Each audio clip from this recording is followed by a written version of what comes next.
tardes, me presento, soy Mónica Sala, la organizadora de este simposium.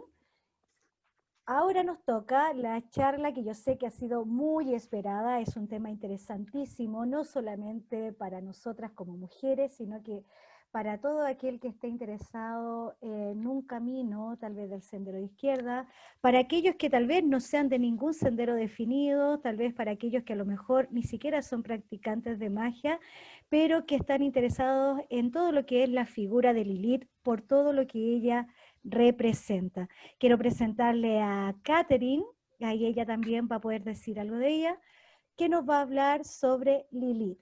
Catherine, bienvenida. Pues mucho gusto, muchas gracias por el espacio, Mónica. Estoy muy feliz de estar con todos ustedes. La verdad es que, bueno, hablar mucho sobre mí, no quería hablar mucho sobre mí y sobre lo que estamos haciendo, pero bueno, en este momento soy guardiana y cabeza del Coven de la Luna Negra. Me encuentro estudiando en la Dragon Rouge y también formo parte de la orden, de la Order of the Morning Star. Un poco ahí. Y bueno, pues sería específicamente eso. La verdad es que me gustaría aprovechar lo más que se pueda el tiempo, porque traemos una plática bastante interesante y un poquito densa en cuanto a información. Entonces, sí me gustaría ir como que comenzando con esta parte y ya después dejar todo lo demás con la cuestión de las preguntas, ¿vale?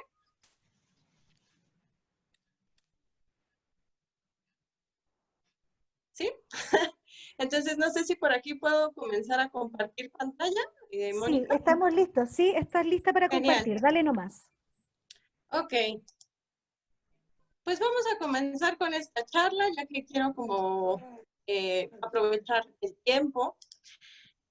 Primero que nada, antes de entrar de lleno en materia, me gustaría explicar algunas cosas sobre Sendero de Mano Izquierda muy sencillas, o sea, tampoco vamos a entrar mucho en detalle, ¿vale? Primero que nada, la concepción de las deidades no es igual que en mano derecha o que en tradiciones reconstruccionistas, ¿vale? O sea, nosotros no adoramos a una deidad en específico, ¿vale? Y este concepto va muy de la mano con la situación de las máscaras deíficas. Ajá, es un concepto que trata bastante Michael W. Ford en sus trabajos, ¿vale? En el que en realidad estas forman parte de un concepto o de un constructo mental humano, ¿vale? Y que accedemos a él a través de invocarlo por medio de los rituales. Esto es, nosotros accedemos a esas fuerzas para poder... En Zoom completo, ¿verdad? Sí. Ay, por favor, quienes tengan ahí su micrófono, por favor, silencianlo que me Catherine, yo voy saqué. a silenciar desde acá, tranquila. Ok, entonces, bueno, la máscara deífica es eso, ¿no? Es a través de acceder hacia esas esferas por medio de arquetipos que tratamos de absorber esa fuerza transformadora. Para nosotras, las deidades en sí son fuerzas transformadoras y hay algo más grande detrás de ellas. Un poder que se encuentra ilimitado en el universo, pero que necesitamos acceder a través de él por medio de diferentes máscaras, de diferentes símbolos. Ajá. Entonces, en realidad no va a haber una situación de devoción per se, ¿vale? Si bien podríamos identificar una devoción mágica, en donde hay como un intercambio de energías, ajá, un intercambio equitativo de energías. No estoy diciendo que simplemente los dioses sean parte de nuestra mente, ¿vale? O porciones de nuestra mente. Estoy diciendo que esas fuerzas se encuentran tanto dentro como fuera. Pero para nuestra percepción humana es necesario acceder a través de diferentes arquetipos, a través de diferentes símbolos. ¿Ja? Entonces, esa sería la situación con las deidades. Entonces, dan un marco de alguna manera como psicoespiritual, ¿vale? En donde nosotros podemos acceder para poder autodeificarnos. No es que nosotros nos convirtamos en la deidad, sino que más bien absorbemos esa fuerza para tomar un impulso para ascender y autodeificarnos. ¿vale? No solamente eso, para poder entender un poco sobre eso, tendríamos que adentrarnos en la parte de la concepción del universo, tanto, digámoslo así, objetivo y subjetivo, ¿vale? Vámonos. Eh, No, no es cierto. en este aspecto, el universo subjetivo y objetivo puede ser determinado a partir de la rama de mano izquierda que se practique. Puede ser trascendente o puede ser intrascendente, ¿vale? En la tradición en la que yo estoy, pues sería una rama trascendente, donde el objetivo principal es la autodeificación. Y no solamente eso, para que sea una práctica de mano izquierda, tiene que cumplir con 5 objetivos en específico, que sería la autodeificación, el individualismo, ¿vale? La magia en sí, Es que el mío está como chiquito. Es como la mitad. construcción Y no tengo repisa arriba. Y sí, la verdad, no me caben cosas. De hecho, muchas de las cosas están en caja. simbólico individual. Por favor. Mira, esta era mi altar. Ok. Tienen así que ustedes como demás cosas. Sí, pues tenemos. Catherine, ¿puedes detenerte un momentito? Este era el mío y ahorita ya los Catherine, se pasó Tinoco, no que no. Sí, de Sí, hecho. aquí estoy. Sí, Catherine, voy a dame un regresar a casa de mi segundo, papá, dame un necesito- segundo. Lo que pasa es que cada vez que admito gente, toma unos minutos el tema del micrófono, entonces no me es posible quitarle el micrófono hasta que la persona se conecta completamente. Y tenemos gente Perfecto. hablando que no logro identificar. ¿Has visto cómo trae este Aarón su...? Los he desactivado algunos y siguen ahí. Estoy Pues desesperada. sí, con sí, esto. yo sí he visto gente que es como pues, una maleta tal cual y la abres y ya se hace el altar. Por favor, no sé si me logran escuchar, si van a entrar a una charla, por favor, en silencio. Puedes hacer un No altar pueden estar virtual, conversando. visor 3D. No puedo y ver hacer quién es. Nada más, Y ahí de ahí la... Perdón. Ya de Perdón. puedes poner un chingo de cosas. ¿no? Oye, Kat, tú le puedes apagar los micrófonos, es que hay alguien que no está como que oyendo. Estoy en eso, pero si silencio a todos, te voy a silenciar a ti también. Ya no me vamos a- Siléncialo a todos Lo voy a y hacer así. y lo... Sí, lo voy a hacer así, listo. Y de ahí te tomo a ti aparte, porque si no es mucho lío. Así mejor. Ya, ahora vamos a ir directamente con Catherine. Y traten de tener, por favor, las cámaras también apagadas, porque hay mucha gente conectada y esto está provocando que todo lo que sea la transmisión se corte.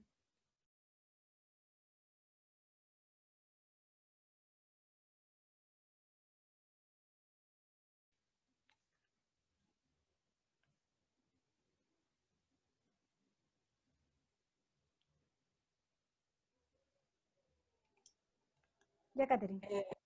Entonces, ¿por ahí ya me escuchan? Qué caos. Todos que saquen las cámaras, por favor, saquen las cámaras. Va a hablar solo Catherine porque tenemos mucha gente. Entonces se colapsa el sonido y las cámaras también provocan un corte en la señal. Claro, por favor. De todas maneras, esto queda grabado, ¿no? Sí, pero no es la idea arruinarte tu charla, así que le damos. Claro. Bueno, yo no dije nada, ¿eh? Yo estaba ahí muy tranquila, no dije nada. En fin, bueno, en que me despisté un poco respecto a esto. Bueno, en sí es lo que les decía, mano izquierda o una práctica de mano izquierda tiene que cumplir con ciertas características, ¿no? Entre ellas, pues, que tiene que ser individual, perseguir la autodeificación, la magia en sí dentro del sendero de mano izquierda tiene que ver mucho con la construcción individual simbólica del practicante. Ajá. Y de hecho siempre va a ser para desarrollar esa voluntad mágica. Y la otra es el antinomianismo, ¿vale? Que en sí es ir en contra de lo socialmente establecido. Y no quiero decir que uno se vuelva loco y vaya haciendo lo que quiere por el mundo, no, sino que más bien se trata de desarrollar un criterio propio, ¿vale? Una soberanía en cuanto a decisiones y desarrollar también una ética personal, una ética individual. Eso sería a grandes rasgos nuestra visión de las deidades y de los arquetipos y de los espíritus dentro de mano izquierda, ¿vale? Bueno, pues vamos a comenzar. Esta es una plática que he dado varias veces dentro del Común de la Luna Negra. En específico, nos dedicamos a trabajar con esta parte oscura de la divinidad, no solamente con Lilith, sino que exploramos otras facetas, tanto femeninas como masculinas, ¿vale? Lo primero que vamos a hablar va a ser sobre esta cita bíblica, que es la única cita bíblica en donde se encuentra esta parte de Lilith, ¿vale? Y además de que la traducción varía muchísimo, ¿no?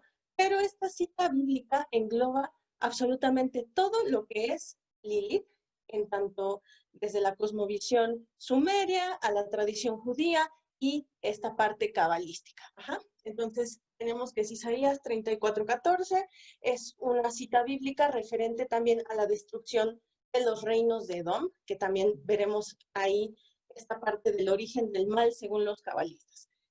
Se juntarán los gatos salvajes con hienas, los sátiros se llamarán entre sí, allí descansará Lilith y se hará con una guarida.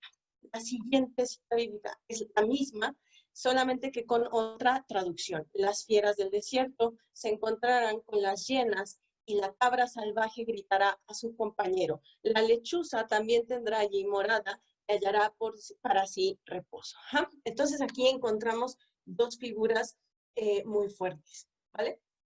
O más bien dos conceptos muy fuertes dentro de lo que sería Lilith. Ajá. Primero que nada está la parte del desierto y la siguiente, la de la lechuza. ¿Ok? Entonces, va a existir una asociación muy profunda, ¿vale? Con la figura de la lechuza, la figura del desierto o quien yace en el desierto, como esta parte de una tierra salvaje, hostil e implacable, que esa es la sexualidad de Lilith. De hecho, es la contraparte de Malkut en el árbol sefirótico.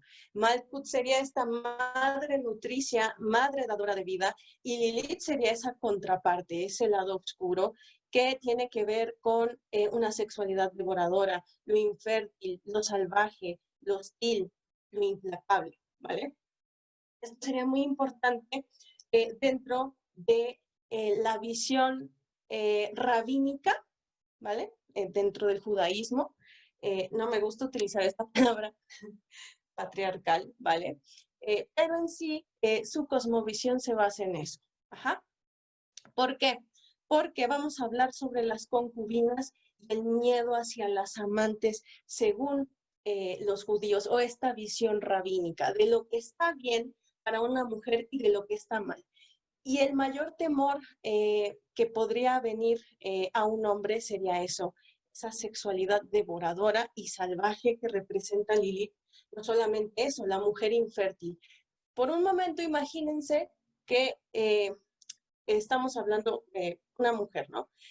Una mujer joven, una mujer doncella, que no puede tener hijos porque es infértil. Dentro de ese contexto, ella estaría maldita de alguna manera. ¿Por qué?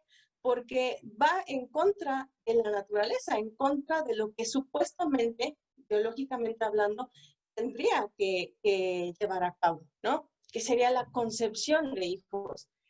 Para una sociedad que trata de asentarse, ¿no?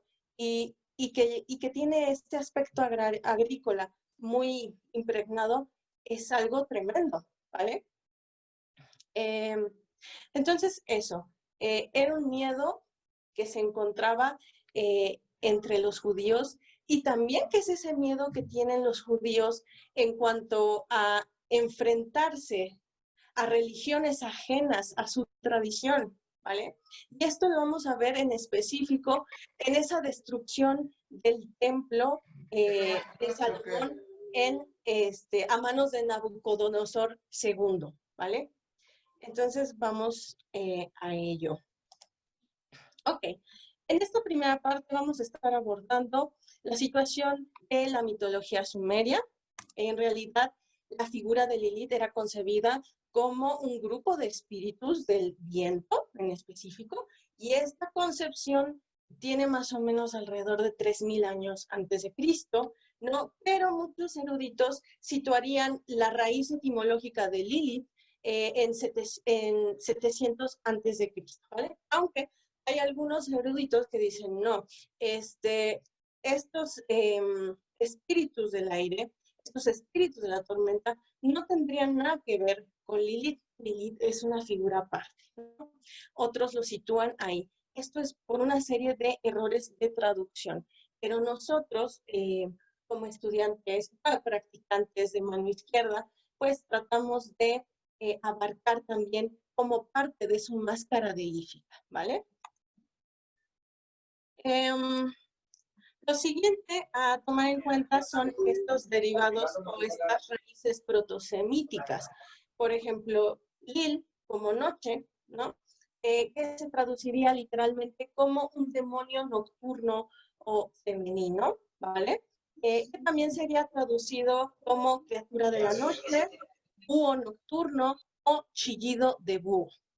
Y de nueva cuenta vemos cómo se asocia esta idea a la misma cita bíblica de Isaías 34:14. Eso es importante mantener en cuenta. ¿Por qué? Porque al final ninguna de estas ideas se contradice, ¿no? Más bien hace que tengamos una mirada más plena sobre lo que es la figura de Lilith y qué representa como fuerza, ¿vale? Otra posible asociación, bueno, tendría su raíz en la Lilitu acadia, que es una raíz femenina, aire, viento, y que también lo encontraríamos en la diosa sumeria Ninlil, dama del aire, señora del viento o dama del campo abierto, y que es consorte de Enlil, el dios del viento, ¿vale? De la tierra y de la tormenta. También vamos a identificar a Lilith con Kisikil-Lilake.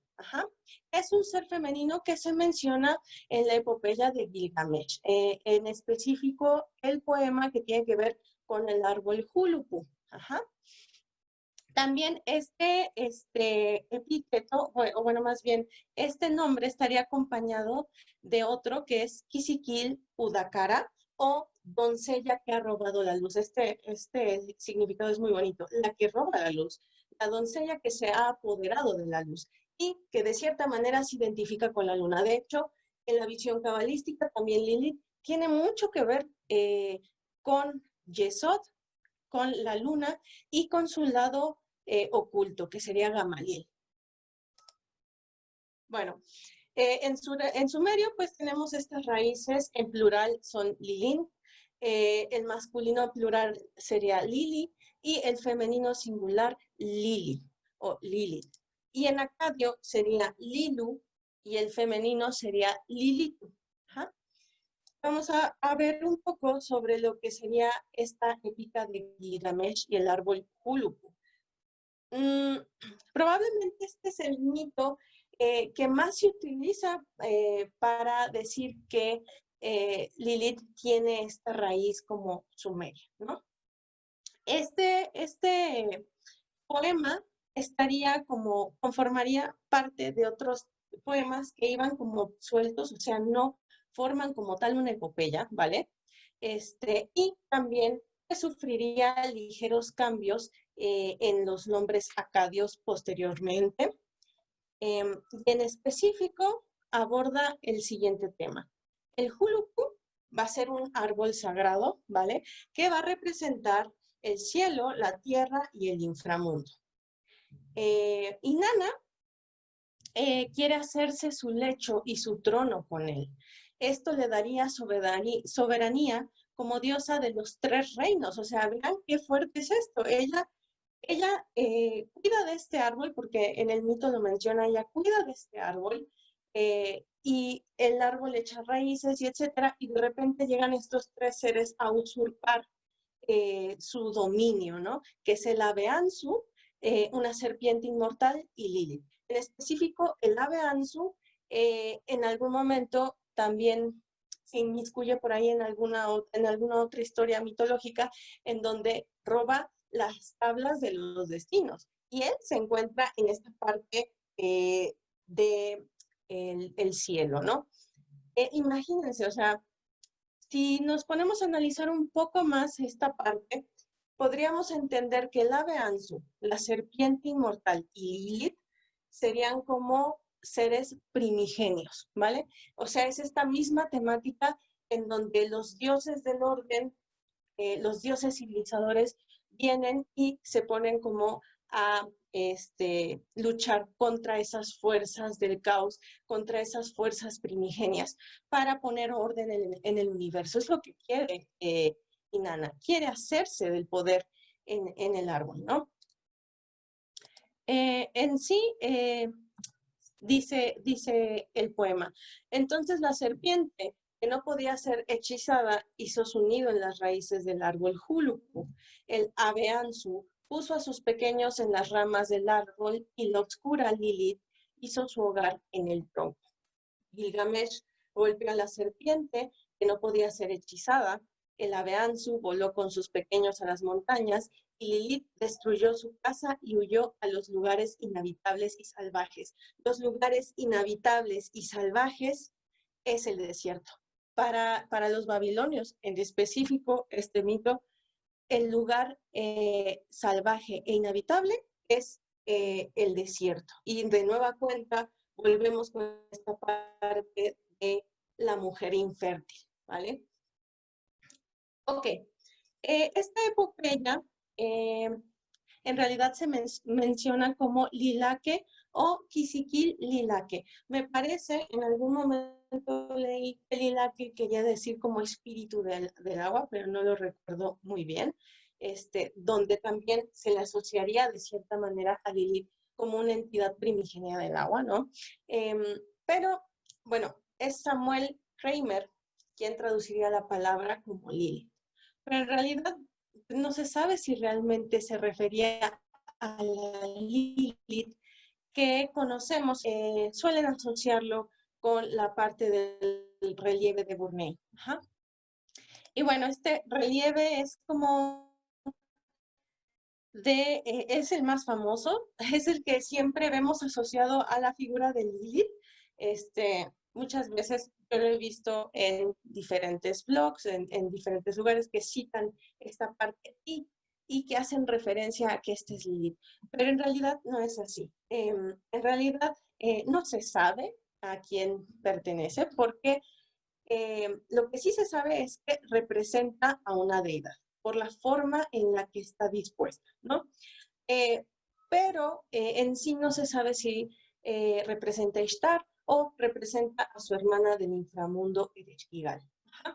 Y bueno, el Museo Británico le da el nombre de Reina de la Noche, que curiosamente también es como un título asociado a Lilith. Pero en sí, la antigua percepción de Lilith sería la de un conjunto o grupo de demonios, ¿no? En específico, para los asirios eran demonios que se alimentaban de la energía vital de mujeres, de niños, que se les asociaba con leones, con tormentas, con desiertos y con enfermedades. Y yo creo que la mención más antigua respecto a Lilith o los Lil o los Lilu sería en la lista sumeria del rey, en donde mencionan que el padre de Gilgamesh era un Lilu, alto sacerdote de Kulaf. Ajá. Entonces, esto tampoco es raro dentro de la mitología sumeria. Esa parte de los demonios, mitad humano, mitad demonio, es normal. De hecho, la visión de los demonios que se tenía en la antigua Sumeria ni siquiera era como de netamente malignos, ¿vale? Había demonios de muchas clases, ¿no? Simplemente que estos demonios de la tormenta sí que tenían esa característica maligna y que también tenían mucho más que ver con las dolencias físicas. Ajá. O en el caso de las Lilitu, sería esta parte de dejar infértil a una mujer o esa parte del aborto, ¿no? De que no se lograra el bebé. Y eso era por influencia de estos espíritus. En fin, entre asirios y babilonios existían 3 clases de espíritus malignos, que estaban las almas en pena, los espíritus mitad humano, mitad demonio, los demonios per se como Lilith, Lilu y Ardat Lilith, que Ardat Lilith es especial, es muy específica en eso, y que les comentaba anteriormente sobre eso. Imagínense ser una mujer joven, no poder dar a luz. Ardat Lilith o Ardat Lili quiere decir doncella, pero es como un título o un nombre que se le daba a las mujeres jóvenes y a las prostitutas. Entonces, en realidad es una prostituta joven, ¿no? Y bueno, aquí tenemos un fragmento de un texto acadio, en específico el 406, que dice: él, a quien Ardat Lili le ha echado los ojos, el hombre a quien Ardat Lili ha arrojado al suelo, Ardatu, sobre quien un hombre se arroja de manera diferente a una mujer, Ardatu, que no se ha abierto a un hombre, Ardatu, que no abre su vestido ante su esposo. Y va de la mano con la siguiente idea. Todos estos espíritus tienen equivalencias también con la Mashtu. Y la Mashtu es una figura muy interesante porque es una semidiosa. ¿Ja? La Mashtu es hija de Anu, de las deidades más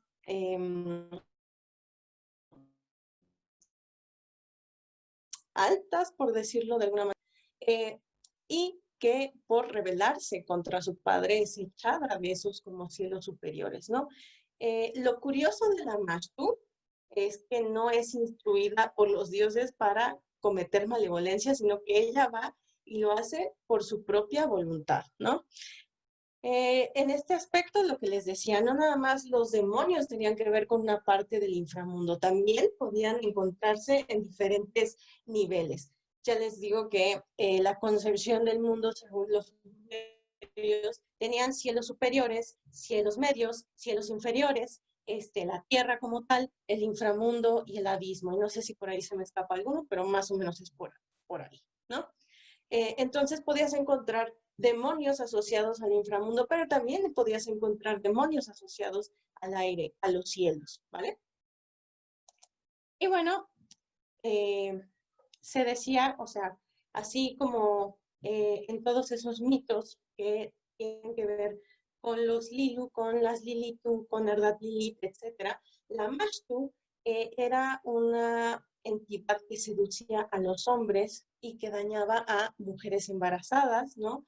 A las madres, a los recién nacidos, que mataba el follaje, que bebía sangre y que era causa de enfermedades y dolencias entre los humanos. De hecho, también se le suele representar con un escorpión en la vagina, ¿no? Porque este signo gobierna sobre los genitales. Y recordemos que, por ejemplo, los babilonios desarrollaron toda esa parte de la astrología. De hecho, eran muy buenos astrólogos y la astrología iba muy de la mano con la religión, iba muy de la mano con el gobierno. O sea, de hecho, los gobernantes también fungían como sacerdotes, ¿no?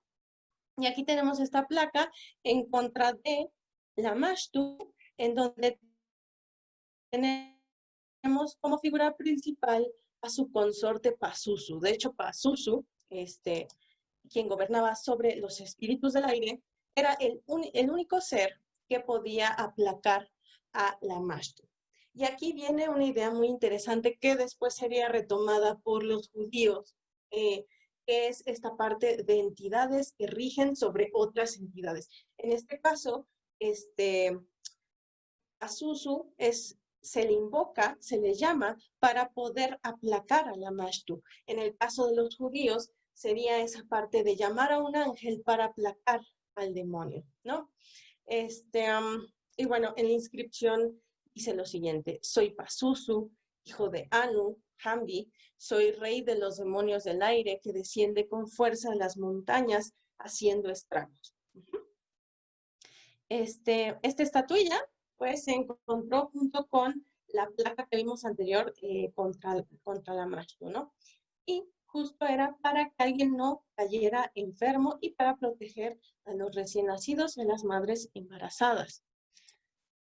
Otra evidencia sobre esta parte de los Lili o Lil viene en los amuletos de Arslan Tash, que literalmente significa león de piedra y que serían encontrados en el noroeste de Siria. Ajá. En sí, también se ha discutido mucho sobre la validez de estas tablas.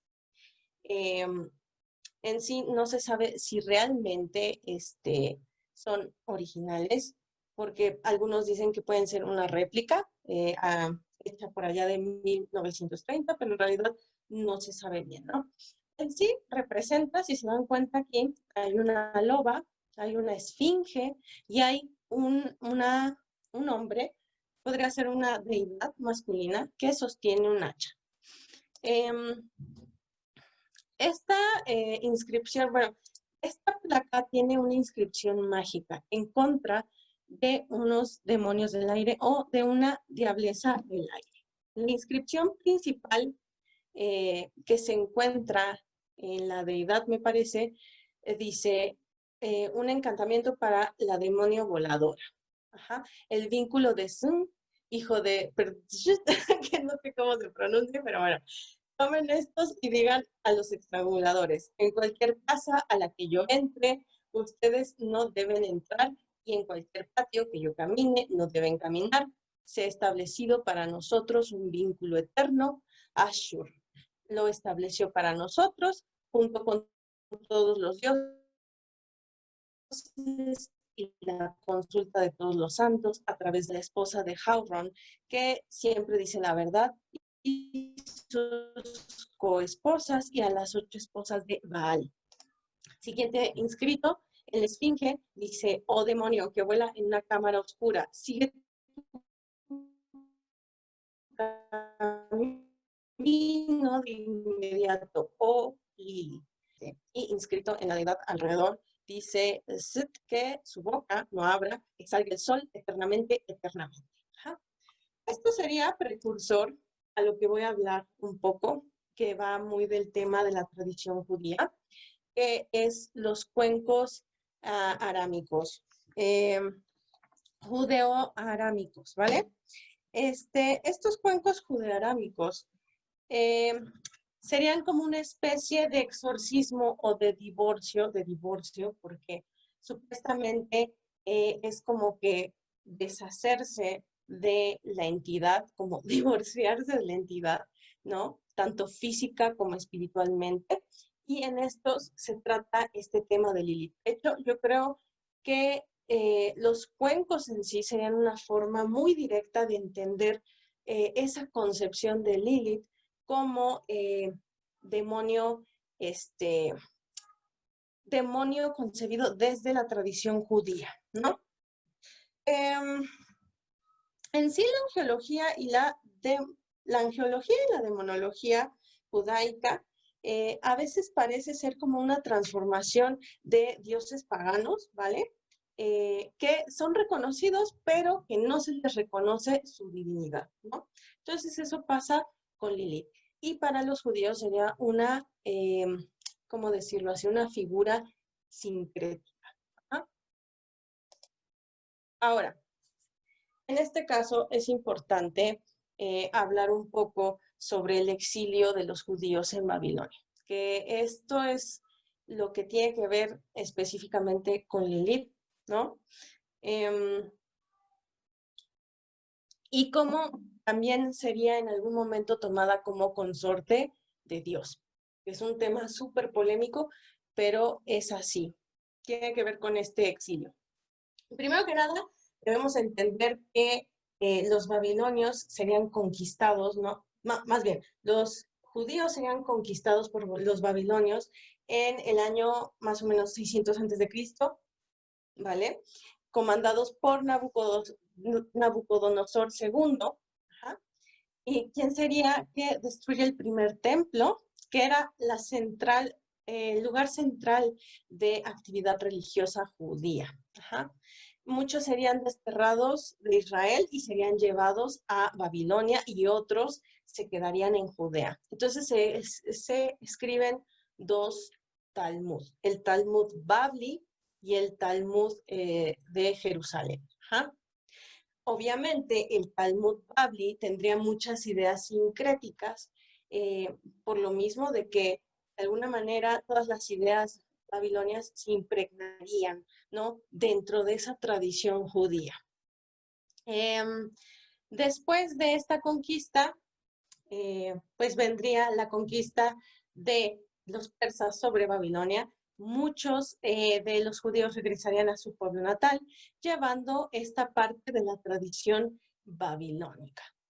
Babilonia, perdón. No, se me va la onda con los nombres y etcétera. También tenemos que recordar que la comunidad judía de Israel, pues, sería dominada tanto por asirios, babilonios, persas, griegos, y que también tendrían una constante lucha, por ejemplo, con cananeos, ¿no?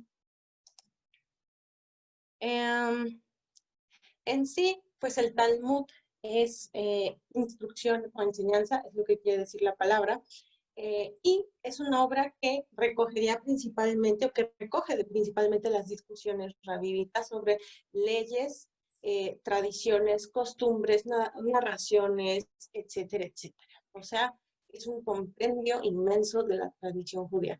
Para los judíos, tanto la tradición oral como la tradición escrita es muy importante. Ajá. En específico, el Talmud tendría su origen en tradiciones orales. Y yo creo que parte de lo que podemos encontrar sobre Lilith, porque también es muy escaso, la principal raíz provendría de esta parte, de este periodo talmúdico. Ajá.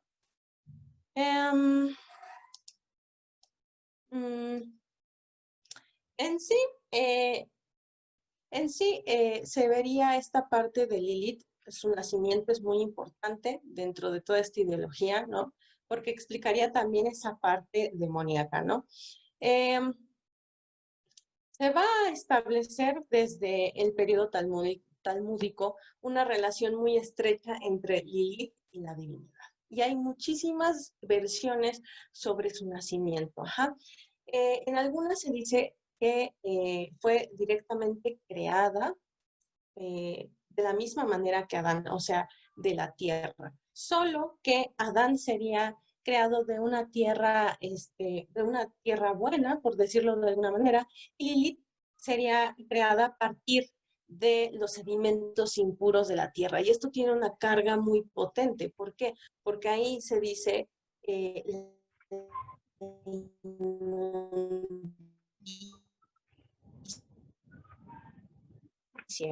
ahí se dice la impura,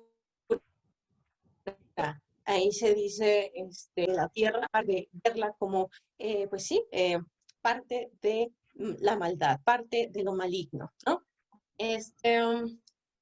Y bueno, para representar esa inmundicia femenina, que al final de cuentas será muy importante para esta tradición judía y rabínica, ¿no? De decir lo que era moralmente bien, o sea, lo que era moralmente bien visto y lo que no, ¿no? Sobre todo en una mujer, no tanto en un hombre, sino en una mujer. Otra versión de la historia la conectaría con la creación de las luminarias. De hecho, la crearía como la primer estrella.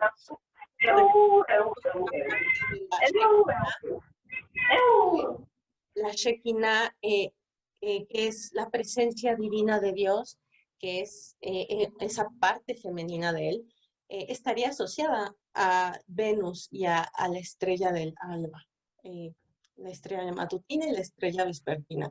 Y era muy importante, o sea, la relación entre el templo, su presencia divina y esa parte de Venus era muy importante, ¿no? Entonces esto me recuerda un poco a eso.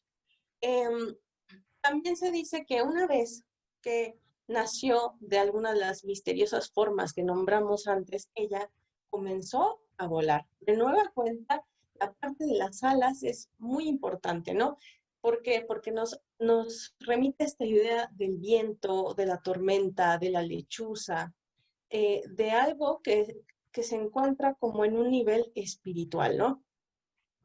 Entonces ella comienza a volar, se eleva hacia las alturas del cielo y nuevamente desciende en picada, ¿no?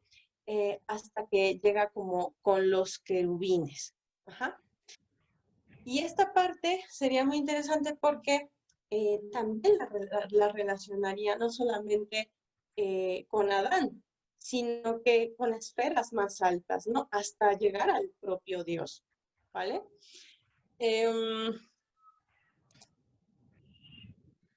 Lilith en la tradición oral en general, su epíteto pues retomaría esa parte de la hermosa doncella y también se creería que sería un espíritu tipo prostituta, vampiresa, que una vez que escoge amante pues no lo deja ir, ¿no?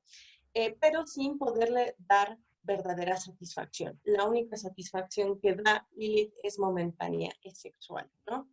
Es incapaz de tener hijos y no tiene leche en el seno o en los senos. Esta idea también es muy importante destacar porque nos habla más de esa visión de Lilith en la Edad Media. De hecho, toda esta parte de los íncubos y subcubos tiene más que ver con esa tradición como judía, pero en la Edad Media, que en esa parte más temprana, ¿no? Lilith en un periodo más temprano sería visto nada más como un demonio que tiene que ver, que habita en la noche, o un demonio que tiene que ver con el aire, ¿vale?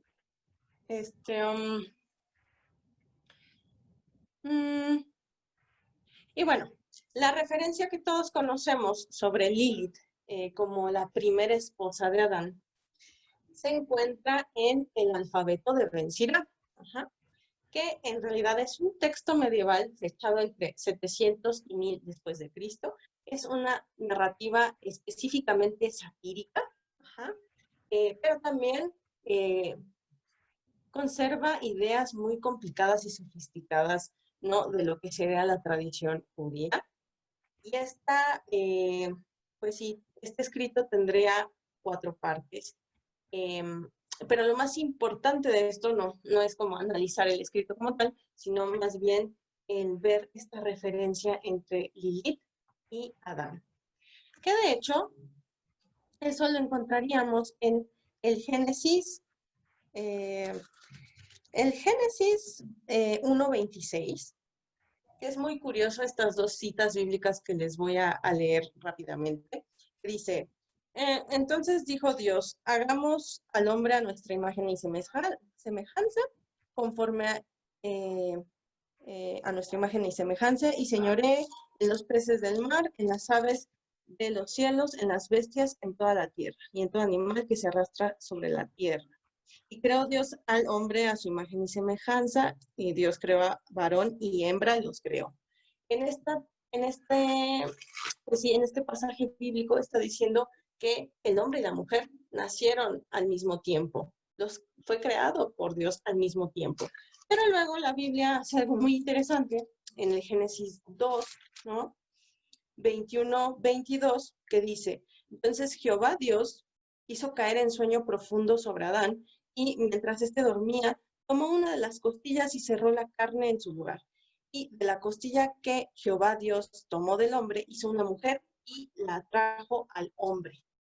Si se dan cuenta, estas 2 citas bíblicas se contradicen, porque en un principio ya había dicho que Dios, pero aparte dice, lo hagamos a nuestra imagen y nuestra semejanza. O sea, aquí se está refiriendo en específico a ese nombre que es Elohim, y que tiene 2 raíces, una femenina y una masculina, que se podría traducir como dioses. Está hablando primero sobre dioses. En consenso vamos a crear al hombre y a la mujer a nuestra imagen y nuestra semejanza. Y crean a Adán y a Lilith, bueno, al hombre y a la mujer, al mismo tiempo. Y en la siguiente contradice completamente esta cita, ¿no? Y dice que pues la mujer es creada de la costilla de Adán. Algunos cabalistas defienden que esta cita bíblica, la del Génesis 1, 26-27, tiene que ver específicamente con lo que dice en el alfabeto de Ben Sira, que Lilith sería la primera mujer de Adán. Otros dicen que es un error, o sea, que esto fue escrito al azar. Yo no lo creo, porque no vería el por qué dejar como al azar esa parte. Que también los textos del Génesis en específico también tendrían mucho de la mitología sumeria, babilonia, y que de hecho utiliza muchos recursos literarios de estas de esta cultura en específico, para referirse al mal. Por ejemplo, en específico, hablando de Leviatán, como epítome del mal, así. En fin, entre esta disputa de Adán y Lilith, pues se explica, ¿no? Que Adán quiere yacer con Lilith, pero sometiendo. Ella se niega a estar bajo él, argumentando que ambos nacieron de la misma tierra al mismo tiempo, y Adán se rehúsa y trata de someterla. Entonces Lilith, furiosa, pronuncia el nombre sagrado de Dios y sale volando. De nueva cuenta, aquí vemos que Lilith posee alas, ¿no? O que tiene esta parte de poder elevarse, o que tiene que ver con el aire, ¿no? En específico. Y sale volando hacia el Mar Rojo, ¿no? Entonces Dios, al ver esto, manda 3 ángeles, Senoi, San Senoi y Semangelov, para convencerla de que regrese, ¿no? Y ella se rehúsa, ella no quiere regresar, pero estos 3 ángeles la amenazan con ahogarla. Y entonces ella argumenta lo siguiente: déjenme ser para lo que he sido creada, déjenme ser, porque fui creada para debilitar a los bebés. Si es un hombre, tengo poder sobre él desde el momento de su nacimiento hasta el 8º día de su vida, cuando está circuncidado y por lo tanto protegido, ¿no? Y si es una niña, hasta el 20º día. Ajá. Aquí de nueva cuenta tenemos esta misma idea, ¿no? Que ya veníamos viendo, por ejemplo, en la placa de la Mashtu, que es necesario aplacar a este espíritu, ¿no? Entonces, ellos insisten, ¿no?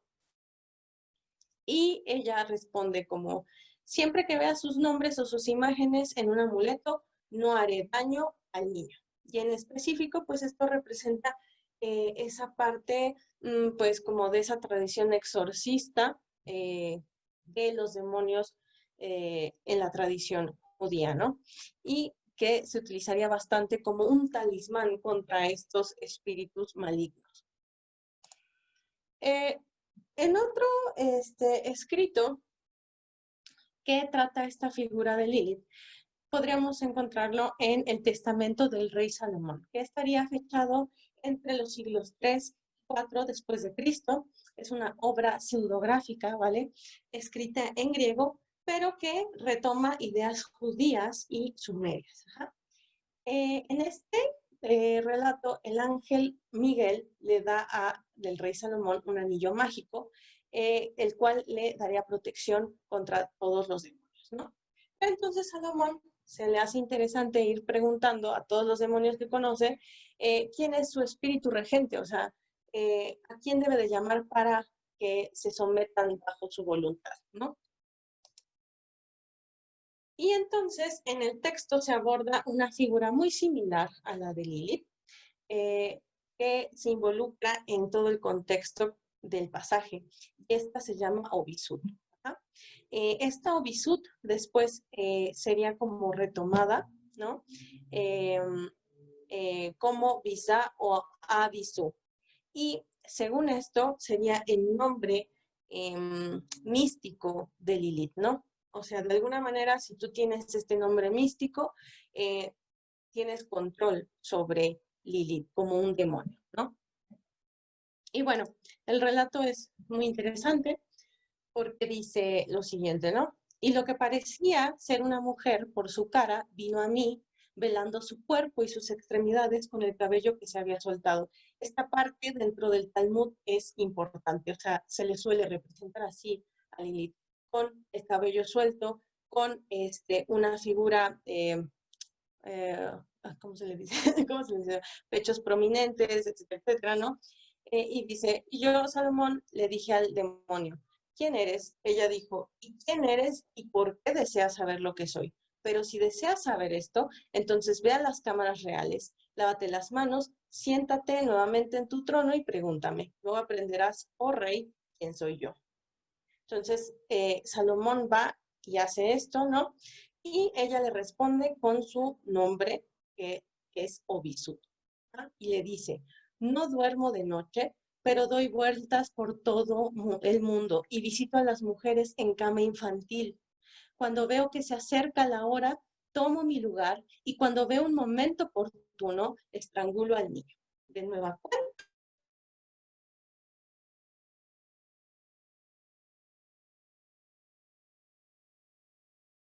Tenemos esta parte de Lilith, ¿no? Entonces podemos identificar bastante bien a Obisut con Lilith. Luego tendríamos el Liber Racielis, que esta es otra fuente, ¿no?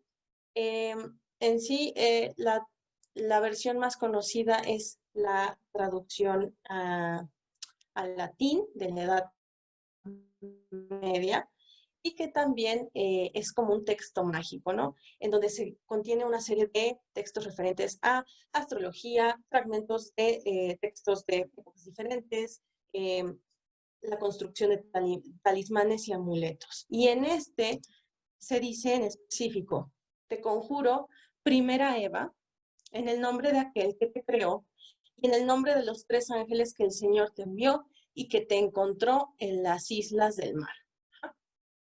De nueva cuenta, hace referencia a la idea de Lilith. La siguiente, también referencia importante, provendría de los escritos místicos de los hermanos Hakohen, Jacob en Hakohen es un cabalista muy importante del siglo XIII, español. Ajá.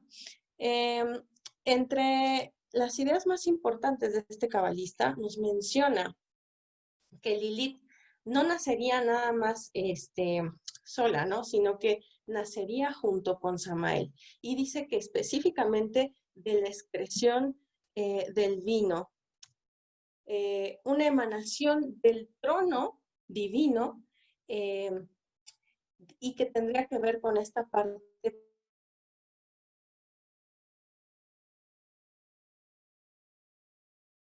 unitiva de Dios, en específico la separación. Esta idea del andrógino tendría que ver también con esta parte alquímica, o sea, aquí ya se ven los textos plagados de toda esta simbología alquímica, ¿no? Y que tendría que ver con el axioma de lo que está arriba como lo que está abajo, porque según este escrito, Lilith y Samael nacen de esta emanación, pero a la par dan nacimiento a Adán y a Eva. Ajá. Otro texto muy similar es el matrimonio entre Samael y Lilith, ajá, que es arreglado por el dragón ciego Taníniber. En sí, Taníniber se constituiría como una jerarquía mística de demonios, ¿no? En donde él es la fuerza de cohesión entre Samael y Lilith. Ajá. Y bueno, este texto dice lo siguiente: a Simón monta sobre Namá y Namá monta sobre Igrat, la hija de Mahalat, y Igrat monta sobre varios tipos de espíritus y bandas de demonios de mediodía. Y desde la izquierda hay una especie de serpiente que monta sobre el dragón ciego, y es este dragón el que monta sobre la malvada Lilith, la cual será destruida rápidamente en nuestros días. Amén. Curiosamente, hay otra cita bíblica muy interesante dentro de esta parte de textos proféticos que se encuentra en Isaías 27:1, que dice: en aquel día Jehová castigará con su espada dura, grande y fuerte al Leviatán, serpiente veloz, y al Leviatán, serpiente tortuosa, y matará al dragón que está en el mar. Ajá. Esto mismo viene con lo siguiente. Ese matrimonio entre Lilith y Samael no se llegaría como que a concretar en sí, porque Dios va y los destruye antes de que el mundo se llene de esas huestes infernales. Ajá. Y habla específicamente de esta parte, de la serpiente, la Leviatán como la serpiente tortuosa y la serpiente retorcida, que sería la Lilith cabalística. Uh-huh. Bueno, aquí yo sé que esta es la imagen de Yaldabaoth. Van a decir, como, ¿por qué pones ahí esta parte del gnosticismo? Tiene que ver, porque Samael, pues, tiene cierta analogía con el demiurgo, ¿no? En fin, lo que les comentaba respecto a esto es que de alguna manera se le conecta con esta parte de la excreción del vino, por eso se dice que Lilith y Samael nacerían rojos como la rosa y que se extienden en varios lados y caminos. El macho se llama Samael y la hembra Lilith, y siempre está contenida en él. Ajá. Esto nos llevaría también a la idea, a lo siguiente, ¿no? Que serían las consortes de Samael. Y en específico vamos a hablar de Naamá y Lilith, que es importante abordarlo, ¿no? Dentro de la mitología talmúdica del Midrash, Naamá sería la hija de Lamec y Sila, y sería hermana de Tubal-Caín. Entonces ella sería una mujer seductora, muy hermosa, y que al final de cuentas seduce al ángel Shamdon o Chomrol, y con él tiene a Asmodeo o Asmodai. Esto es importante porque Asmodai sería destinado a ser el rey de los demonios, pero no solamente eso, también sería destinado a ser rey de Edom, de alguno de los reyes de Edom. También, por medio de la cábala, pues ella es transformada como en una semihumana que seduce hombres y que estrangula a los niños. Se le suele asociar a Naamá con Lilith como su hija o como hermana, pero también se le suele asociar, o hay una idea que asocia a Lilith como Lilith como más vieja, o la Lilith que es consorte de Samael. Ajá. Esto iría de la mano con los 4 ángeles de la prostitución consortes de Samael. Estos 4 ángeles de la prostitución son importantes para entender cierta jerarquía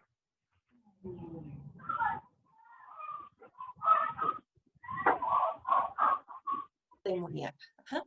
¿Por qué? Porque ellas gobiernan de Kuf, que quiere decir 4 estaciones. Ajá. Sus consortes entonces serían Naamá, Eishet Senunim, Agrat Bat Mahal y la principal Lilith. Ajá.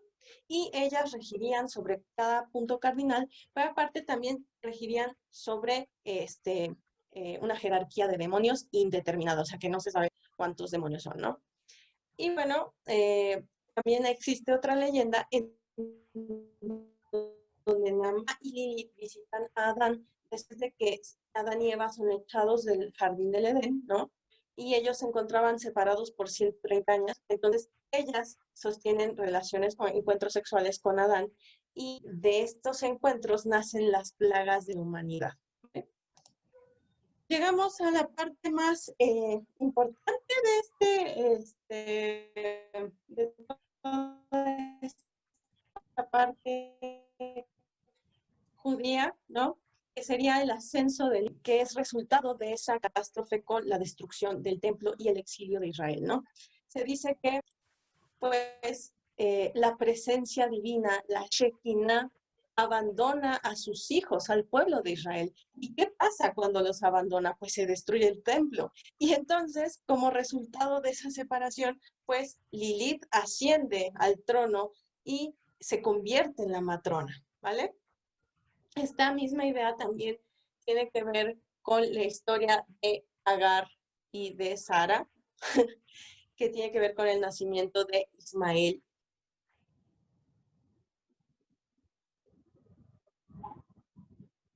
y de Ismael, que sería esa parte de los palestinos contra los israelitas, ¿no? Entonces, es un tema bastante delicado dentro de esta concepción judía, ¿no?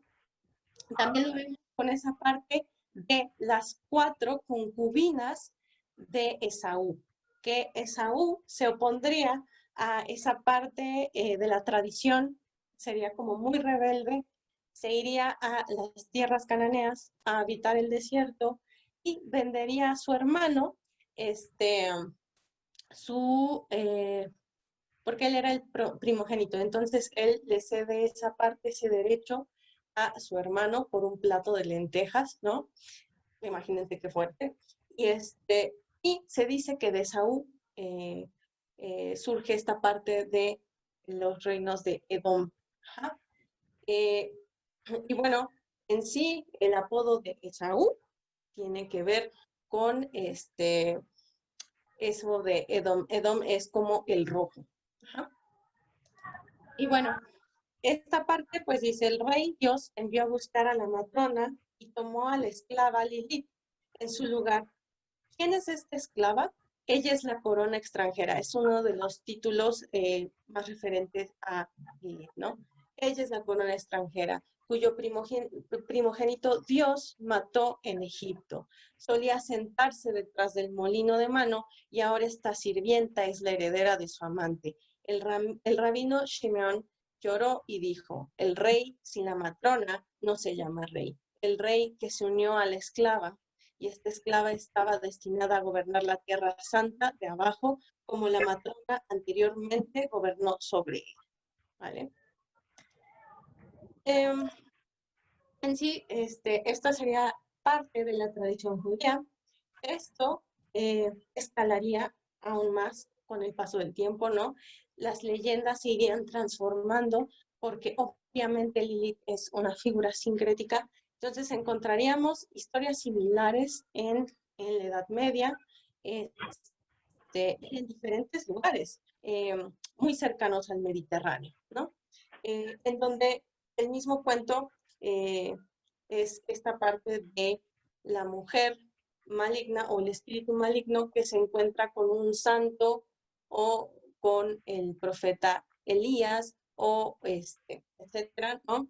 Y entonces él dice su nombre como oculto, su nombre místico, y entonces obtiene poder sobre Lilith, y Lilith pues ya no va a dañar a alguna mujer o a hacer sus maldades como acostumbra, ¿no? Y eso sería en sí esa parte. Ahora vamos a hablar un poco, ahora sí ya entrar con esta parte de Señora del Sitrara, ¿vale? Vamos a hablar un poco sobre Cábala muy rápidamente. No sé si aún tengo tiempo, porque yo estoy así como bien explayada en mi rollo, pero no sé si aún tengo tiempo. Moni, por ahí. Sí, sí, estoy acá. Lo que pasa es que no alcanzo a mirar la hora donde están las pantallas. Ya, ahora sí estoy viendo acá la hora. Tenemos las 7:33. Ah, perfecto. Entonces, ¿cuánto tienes para esta última parte para que la gente haga las consultas? Vale, no sé. No sé, yo ando un poco perdida con lo de la hora porque yo, mira, yo en mi rollo así, bla, bla, bla, y no sé en qué momento, ¿eh? Pero bueno, si quieren seguimos, terminamos esta parte y damos un espacio para preguntas y ya está. ¿Vale? Súper, súper, termina esta parte porque es importantísima. Sí, es muy importante. Entonces vamos a hablar un poco sobre Cábala. No me voy a extender mucho sobre el tema, vamos a ver cosas muy generales, ¿no? Es un misticismo centrado en valores matemáticos y en la gematría. Es una doctrina hebrea mística que va a estudiar estos aspectos profundos de la Torá, el Pentateuco, que son los 5 libros de Moisés. Su objetivo es la interpretación de los secretos en los mandamientos escritos en la Torá. Eso viene en el Levítico 22, 32, 33, si lo quieren como checar, ¿no? Y bueno, también se va a referir a esta literatura desarrollada en Provenza, al norte de España. Sus principales fuentes van a ser el Bahir y el Zohar. Ajá. También es un misticismo constituido alrededor de los 10 principios que son conocidos como Sefirot. Nos va a ayudar a entender la coexistencia de lo finito con lo infinito. Ajá. Y esos diversos contrastes que encontramos en el universo, tanto a escalas macrocósmicas como microcósmicas. En sí, vamos a hablar sobre 4 tipos de cábala. En los libros de Thomas Carlson se dice que es cábala práctica, cábala literal, cábala no escrita y cábala dogmática. Pero estas tienen nombre, ¿no? Peshat es el significado literal o directo. Remes es la insinuación o el sentido alegórico. Derash, que es la investigación, es el sentido interpretativo. Y Sot, que es la parte oculta, el significado esotérico y metafísico. Va a ser, el árbol de la vida va a ser un símbolo muy importante dentro del ocultismo, ¿vale? Sobre todo en esta parte en específico de mano izquierda, ¿no? Y del ocultismo en Occidente. Va a estar conectada al platonismo, a la alquimia, al hermetismo, a la magia ceremonial, y está constituido por 10 esferas, que son las sefirot, que son las emanaciones divinas, que son conectadas por 22 líneas o caminos que representan cada una de las letras del alfabeto hebreo. En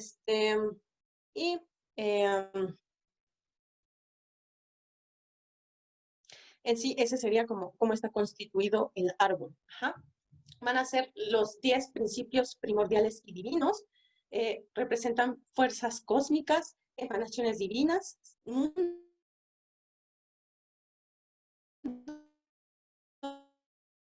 o planos de existencia, energía, luz y el conocimiento, y lo que existe en absolutamente todo. O sea, el árbol cabalístico es un esquema muy completo, un mapa de la realidad que se encuentra hacia todos los niveles, ¿vale? Entonces, absolutamente todo va a estar plasmado en este árbol.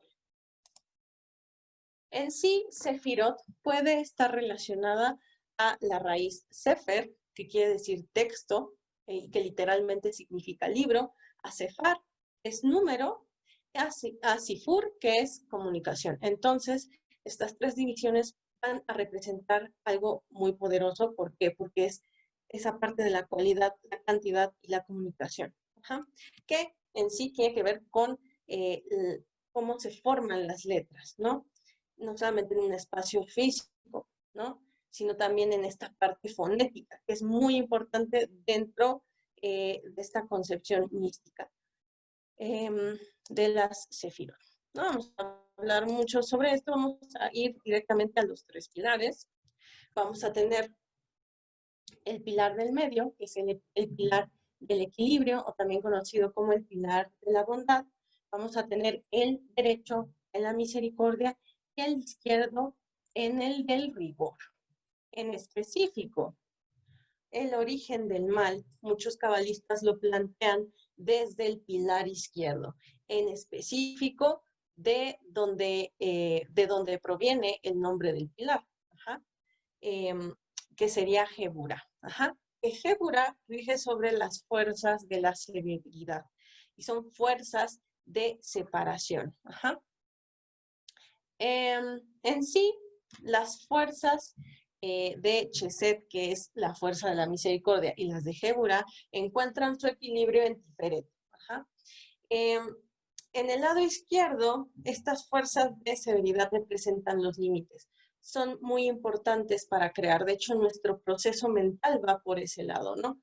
Va por ese lado de tener la capacidad de separar ideas. En todo nivel de la creación es necesario este punto de la separación, ¿no?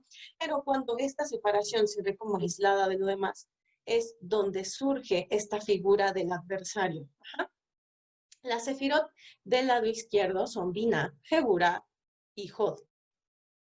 Ajá. Mientras que las del derecho son Chokmah, Chesed y Netzach. De acuerdo con las cabalistas, existen estos mundos que serían creados previamente al nuestro. Estos mundos, pues, serían netamente desequilibrados y por lo tanto, pues, no podrían llegar a ser. Y entonces surge esta idea de la clifot, de la cáscara. Ajá.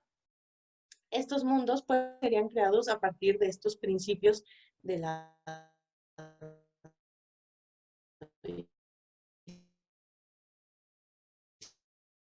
izquierdo. Y estos mundos, cuando fueron destruidos, ¿no? Pues continuaron existiendo como remanentes, ajá, en el abismo.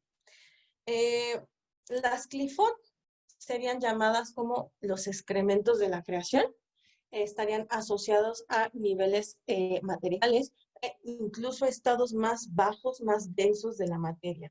Son los antimundos, que corresponden a la estructura sefirótica por completo, y son llamadas los estados desequilibrados de la sefirot. Ajá. Las clifot, en su contraparte, son 11. Bueno, son 10, pero la que está más alejada, que sería la contraparte de Keter, se divide en dos polos. Esto me resuena mucho con esa idea como gnóstica del Dios oculto. O sea, como apunte mental. Bueno, como ya les comentaba, esta parte de Esaú con los reinos de Edom está muy ligada. Ajá. ¿Por qué? Porque los cabalistas asociarían a estos reyes con los mundos primordiales y malvados y sus señores, que son quienes plagan y reinan sobre el árbol glifótico. ¿Ah? Y que serían reinos que estarían regidos por esas duras fuerzas de Jehurá. Supuestamente, Edom también significa un reino de severidad que no se debilita por ninguna piedad. Uh-huh. Otro aspecto importante es esta parte de las 288 chispas de luz que se fugan al vacío. Ajá.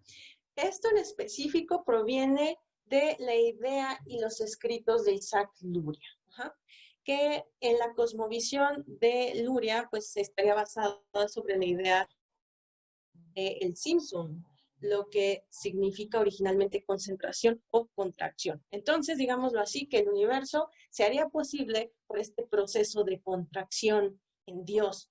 El Simsum en sí sería el acto de limitación, negación y juicio. Entonces, aquí hay un proceso de separación entre esas fuerzas del juicio y la misericordia. Y luego se mezclaría con el resto de la luz divina. A ver, ¿cómo explico esto para que no sea tan pesado? Se diría que el primer ser que emanó esta luz sería Adán Catmón, que sería como el hombre primordial. Ajá, y de él surgirían las sefirot. En ese estado, pues, no se necesitaban vasos o recipientes, porque aún no se estaban creando seres, ¿vale? Pero cuando el esquema divino implica esta creación de seres, ajá, y de formas finitas, pues cada uno necesita tener un lugar asignado en la jerarquía, ¿no? Entonces, estas luces aisladas son capturadas en recipientes, ¿vale? Que son emanados para esta finalidad de contener esa luz.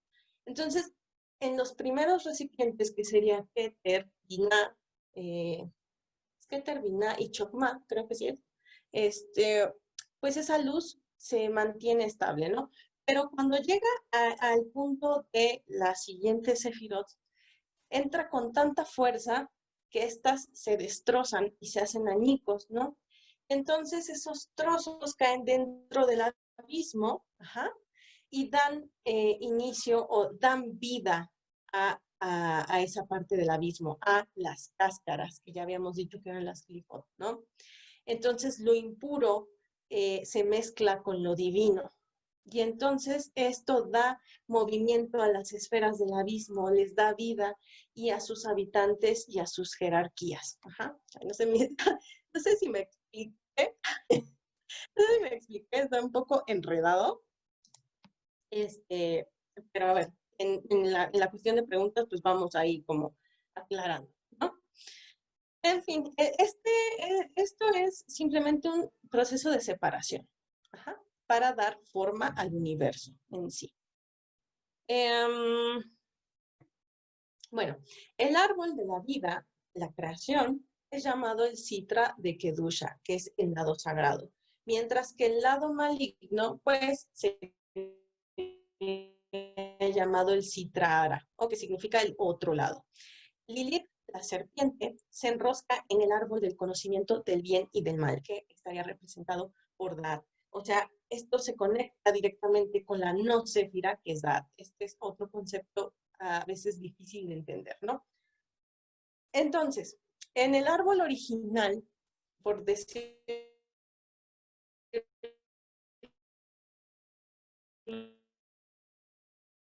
de alguna manera, estaba constituido. Entonces, si lo ven aquí, bueno, aquí está el árbol como glifótico, ¿no? Pero, pues, imaginémonos, mejor voy a esto. Bueno, imaginémonos que el árbol estaba constituido hasta Yesod, ¿no? Y eso era claro reflejo de lo divino, Keter. Entonces, tenemos aquí Keter, Binah, Chokmah y Da'at. Ajá. Y esto representaba 4 fuerzas importantes en el universo, que era el padre, la madre, el hijo y la hija. Da'at es la hija. Ajá. Y ahí de nueva cuenta volvemos a esta idea, ¿no?, muy gnóstica de la Sofía, ¿no?, que es hija de Dios.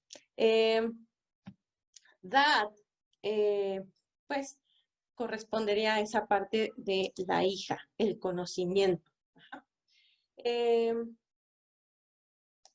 Entonces, cuando Da'at debe someterse a Tiferet, que lo conectamos con ese mito del Ben Sira, ¿no?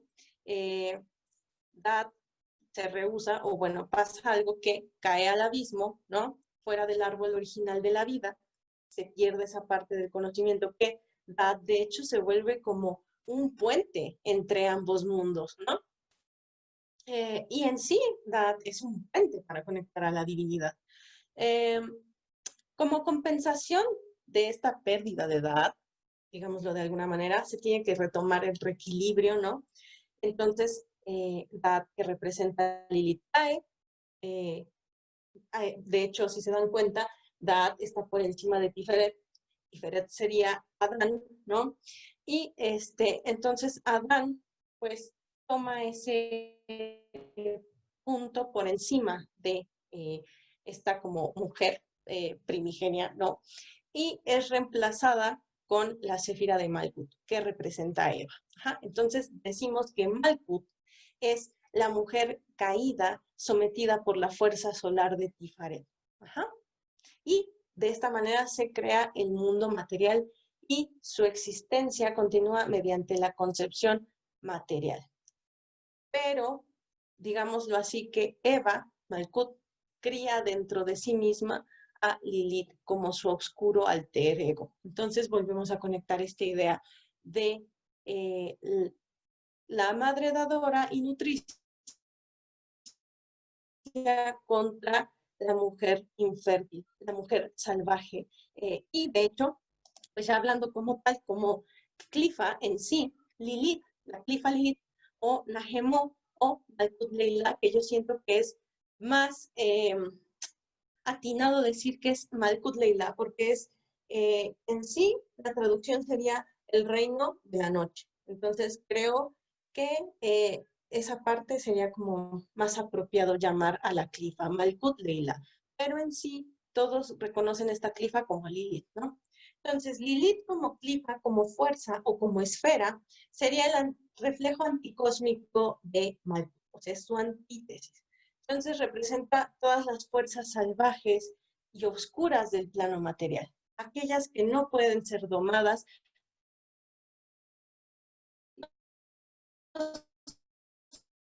solamente en la naturaleza, sino también libre, más predatoria, más bien, más predatoria del ser humano. Ella sería la madre tierra en sus aspectos más violentos sería también la naturaleza devoradora y destructiva. Y la reina de esta clifa es la Gema, también llamada como Lilith Ulenta, que no es la Lilith que rige en Gamaliel, ¿vale? Luego tendríamos la fuerza de Lilith como clifa. Digamos que su influencia como clifa se personifica en la reina que rige sobre el plano onírico y el astral dentro del Sitra Ara. O sea, aquí se personifica tal cual como Lilith, en Gamaliel. Desde aquí, pues, ella reinaría sobre el mundo como fuerza oculta, subyacente, ¿vale? En esta parte también está conectada con la parte del Anima Mundi y el lado oscuro de Yesod, la cara oculta de la luna, que les volví a decir. Lilith se relaciona bastante con esa parte de la luna negra, la luna oscura. Va a ser una esfera de sexualidad prohibida e iniciática, porque es a través de su gnosis que nosotros trascendemos la carne. Por eso ella es la madre de los abortos. Que no, o sea, su propósito no es el de procrear físicamente, sino que es más bien elevarse de una forma espiritual, ¿vale? Y bueno, es las fuerzas de Eros utilizados para alcanzar estados superiores de la mente, ¿vale? Y también es la esfera del tiempo, del destino, Gamaliel, la luna como manifestación del tiempo, que acordémonos que la luna siempre ha sido tomada como el primer calendario de la humanidad, ¿no? Entonces, por lo tanto, está conectada a las ideas de ciclicidad. La luna también va a representar la sangre física como la metafísica, y por lo tanto, cuando nos referimos a la sangre de la luna, nos vamos a referir a la menstruación. Es el nivel de los sueños, las visiones, las fantasías y de aquello que ocultamos a los demás, nuestro lado más oscuro y siniestro. Y también va a estar asociada con esta parte de el control y la soberanía sobre nuestro propio destino y de lo que nos rodea también. O sea, nos convertimos en las tejedoras desde este aspecto. En este aspecto podremos también conectarla con esta máscara deífica de la araña. De hecho, en esta esfera es muy importante esa idea de entender el destino como una gran red de hilos de energía que interconectan absolutamente todo. Y cuando tú jalas uno de esos hilos, absolutamente todo lo demás cambia, ¿no? Y bueno, en sí,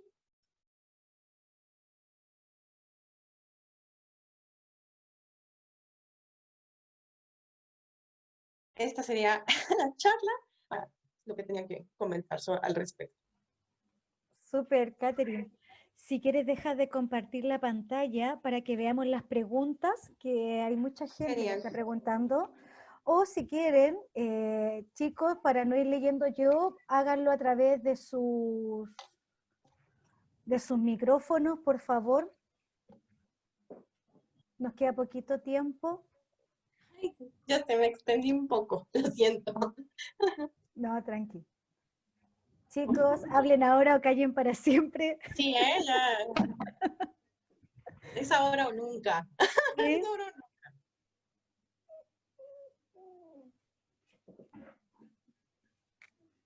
Y eso que hay preguntas acá. Catherine, ¿tú alcanzas a leer el chat? Que lo tengo acá abierto. ¿Alcanzas a ver? Para que ay, puedas madre, responder. pero aparte, muy interesante.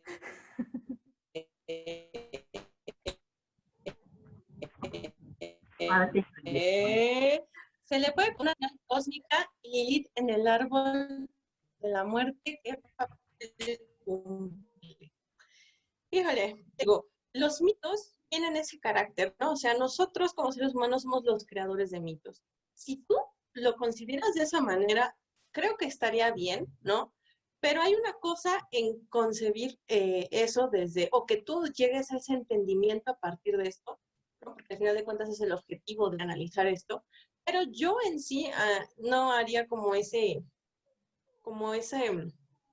no sé, a pesar de que tiene que ver con el Axis Mundi, de cómo está constituido y los diferentes niveles de la existencia y etcétera, no lo diría así como que el árbol clifótico sería pues el árbol Culupu, ¿no? tal vez encontraría ciertas asociaciones, pero no lo diría así como, lo aseguro así, ¿no? Y bueno, en el árbol de la muerte cumple papeles muy diversos. De hecho, ella es una figura iniciática, ¿vale? Ella se va a presentar en absolutamente todas las esferas para abrir la puerta, porque de hecho, Malkut Leila o Lilith es la puerta, ¿no? Entonces es la entrada en específico a el árbol sifótico. Pero no solo eso, también se convierte en una personificación de esa fuerza en Gamaliel y se convierte en la reina que rige sobre la esfera erótica y sexual, ¿no? Entonces, eso. No sé si contesté por ahí tu pregunta. Iba a decir algo más, pero se me fue la onda.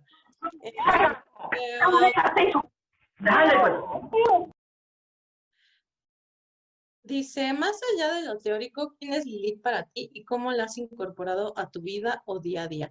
Esta es una pregunta muy, esta es una pregunta muy personal, ¿vale? Para mí es una fuerza que yace en la parte de la destrucción y en la disolución, ¿vale? Pero no entras como que a esa parte caótica para disolverte en ella, sino que destruyes y deconstruyes, ¿vale? Es una fuerza transformadora que te ayuda a la vez a construir algo mejor. Entonces, para mí ha sido un proceso de deconstrucción de muchos conceptos, o sea, me he enfrentado a aspectos tabú, aspectos límites, a qué límites cruzo, qué límites no cruzo, ¿no? Y en particular, o sea, mi proceso con ella en sí ha sido bastante duro, porque no ha sido ese proceso empoderante que muchos leo a veces comentarios sobre ella, de que, es que me siento muy empoderada, muy fuerte, no sé qué, no. Primero yo fui como a esa parte de construir, a esa parte de explorar esas cuestiones más oscuras dentro de mí, ¿no? Cuestionarme muchas cosas. Y de ese proceso tan oscuro y tan denso que viví, ahora sí, cuando superé ciertos obstáculos, me empoderé, ¿no? Y fue como un impulso transformador. Pero hasta que no hice ese cambio, no pude integrarla, ¿sabes? Entonces, eso es para mí. Y bueno, en sí son vivencias como muy, pues sí, como muy personales, ¿no? Que te las puedo resumir de esa manera. Gamaliel, para quien no lo sepa, está situado en el mismo lugar que Yesod, en el árbol sefirótico. Sí, exacto. Saludos a los Lel que está por ahí viéndome. Dice Catherine, entonces la iniciación mágica en la sexualidad se realiza con Lilith. Pues sí, en específico su gnosis tiene que ver con esta parte de la sexualidad, pero no es nada más desde esa parte física, sino que es elevar la energía para convertirla en algo más elevado. De hecho, en sí esa es la situación con Lilith, ¿vale? ¿Qué más me preguntan por aquí? ¿Podrías decir si la Dragon Rush tiene afiliación para habla hispana? ¿Podrías dejar algún link? Link? Bueno, no afiliación como habla hispana, pero pues están recibiendo gente de todos lados, nada más que absolutamente todo el contenido está en inglés, ¿no? Lo puedes checar en tu página. ¿Cómo podemos iniciarnos en la devoción a Lilith? Bueno, yo diría el trabajo con Lilith, ¿no? ¿Y cómo involucra con otras deidades como Hécate y Baphomet? Esto es muy interesante, ¿no? Con la situación de Hécate y otras divinidades. Mi conclusión respecto a esta parte de Lilith, ¿no? Es que Lilith en realidad es una figura sincrética. En ella vamos a encontrar variados aspectos. Me atrevería a decir que podemos encontrar aspectos, por ejemplo, de Asherah, de Ishtar, de Hécate, de Afrodita. Condensa varias ideas respecto a esas diosas de la guerra y de la sexualidad, ¿vale? Entonces, para mí Lilith es una entidad que sincretiza todas esas partes, ¿no? Y que a partir de eso, pues surgiría como entidad desde la perspectiva judía. Y bueno, iniciarse en la devoción es que no es una devoción como tal, ¿vale? Es un trabajo con ella. Y primero que nada, como en cualquier cosa, ¿no?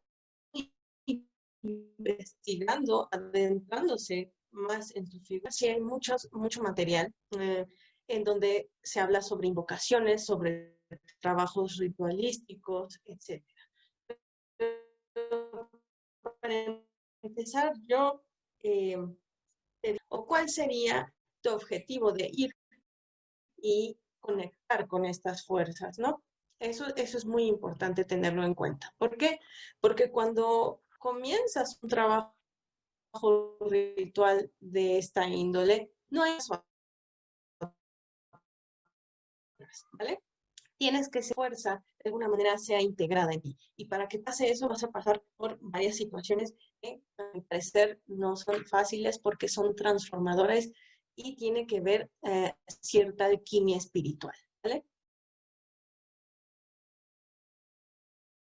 Me dicen, ¿no crees que muchos de los atributos de Lilith en el árbol clifótico ya están contenidos en Binah en el árbol de la vida? Pues sí, por eso decíamos que también todas estas emanaciones de izquierda surgían de ese pilar de izquierda, del pilar de izquierda, ¿no?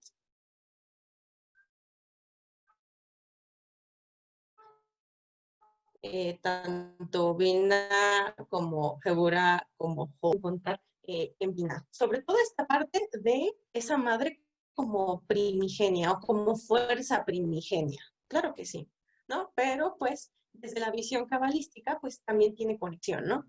Dice, ¿qué me puedes decir? ¿Cómo pueden ver otras personas salir y entender la figura de ella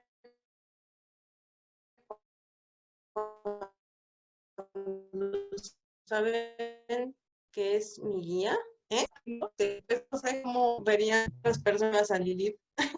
Es que no sé cómo preguntar. Si puedes ampliarla, pues, con gusto te respondo, ¿no?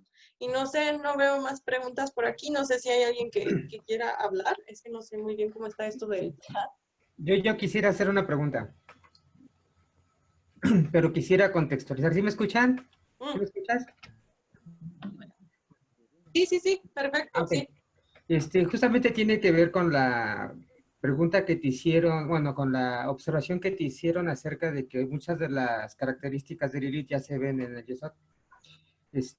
Pero en el caso del Nuevo Testamento, particularmente para María Magdalena, que justamente al hablar de las Sefirot y de las Clifot, estamos hablando de senderos que te llevan de un árbol al otro y de regreso.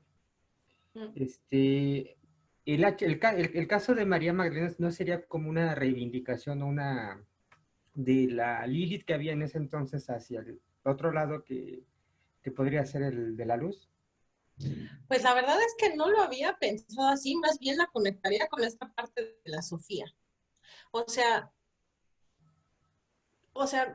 no podría como que identificarla a Lilith con esta parte de María Magdalena, sino que la identificaría más con esa parte de la Sofía. ¿Por qué? Porque es el conocimiento, ¿no? O sea, reivindica la figura de Lilith, no nada más a un nivel sexual, a una escala sexual, a una devoradora, se está hablando, ¿no? Sino que más bien a través de su gnosis se consigue ese conocimiento profundo, ¿no? De uno mismo y de la divinidad. Por eso es el conocimiento, Sofía. De hecho, se le conoce en la tradición draconiana como la Sofía Oscura. Sí. Quería preguntar. María. Mila, un segundo. Sí, por un tema del tiempo. Bueno, Denanto Coterín te había dicho que es que explicara bien tu pregunta. Sí, es eso, sí. Y de ahí mi pregunta, a ver, me refiero a que cortar, ¿ya? Llevo como guía a Lilith. Y la gente, cuando soy una mujer con mucho temperamento, puedo entender muchas cosas. Y me ha pasado ya con personas pues, espirituales y que cuando me he impuesto a una cosa o soy muy firme hablando, al saber esas personas que yo llevo a Lilith y a la hora de canalizar, a mí me han llegado a ver como un lagarto, como un ser maligno, que llevo mucha oscuridad y me hace mucha gracia porque escuchándote más otros conocimientos que tengo están confundidos porque Lilith tiene muchísimas cosas buenas porque defendía mucho la figura de la mujer y como madre. Y Lilith, pues bueno, pues en cierto modo me encanta tenerla como guía porque caracteriza mi carácter, es decir, se impone. No, mi persona es, no permito rebajarme más allá de lo que pueda rebajarme o mendigar una serie de cosas, ¿no? Y la gente se asusta. Es increíble, tengo aquí a mi compañera María José, que ya lo ha vivido y lo ha visto.